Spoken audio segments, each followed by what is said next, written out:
Appeals Court recently ruled that President Obama overstepped his constitutional authority when he appointed 3 members to the National Labor Relations Board, or NLRB, while the Senate was in recess last year. Republican Senator John Barrasso says that means all the NLRB decisions since those appointments are no good.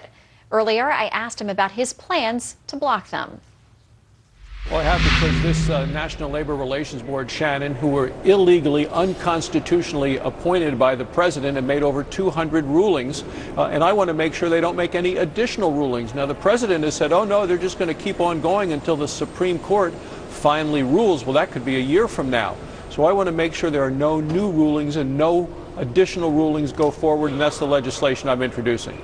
And certainly no guarantee that the court will even decide to take up this case, the Supreme Court, that is.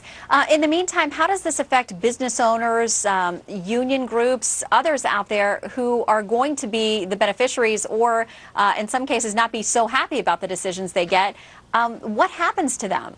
Well, it absolutely creates a cloud of uncertainty over all of these individuals. And they're not going to know whether to listen to or not listen to the rulings of the NLRB, because what the one court has ruled is that those people are there illegally, unconstitutionally. You know, Shannon, it's time for the president to work with Congress, not try to sidestep Congress and his responsibilities as president to work in the role of just putting up a name, and then the Senate has an obligation and an opportunity to advise and consent. That's the way this ought to be done, not the president saying, gee, I'm going to wait and try to decide when the Congress is in recess. What the court ruled is that's not up for the president to decide.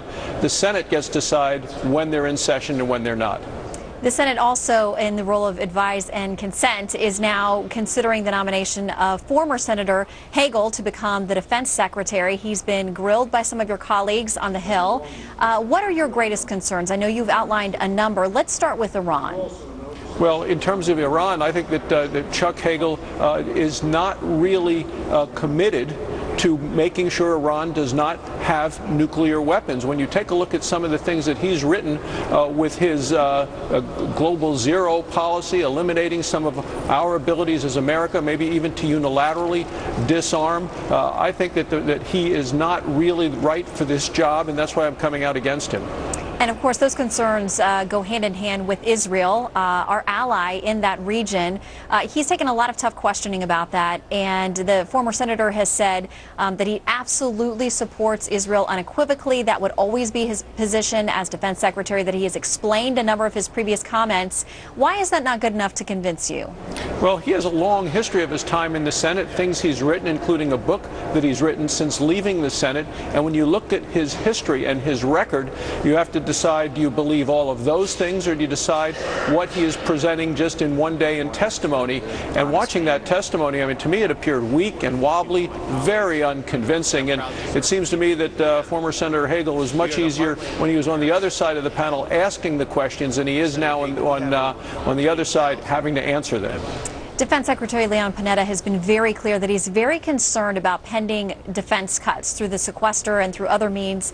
He talks about the fact that it would be devastating. Those are his words. Are you convinced that Senator Hagel shares his concerns for that and would do what he could to protect the Pentagon and the military? Well, I'm not convinced of that at all, Shannon, because what Secretary Panetta said is what I think is the truth. And previously, though, Chuck Hagel has said that he thought that there was a lot of bloat in the defense budget, and he could take a lot of that out. I've just gotten back from Afghanistan, visiting with our men and women in the field, our troops, and want to make sure that they have what they need during the drawdown, but need to make sure that there are enough troops there to continue the job that needs to be done. And I would be very concerned if Secretary Hagel is making recommendations to the president that would take out all of the troops immediately. We know you have a busy time there on the Hill with domestic and international issues. Senator Barrasso, thanks for your time. Thanks for having me, Shannon.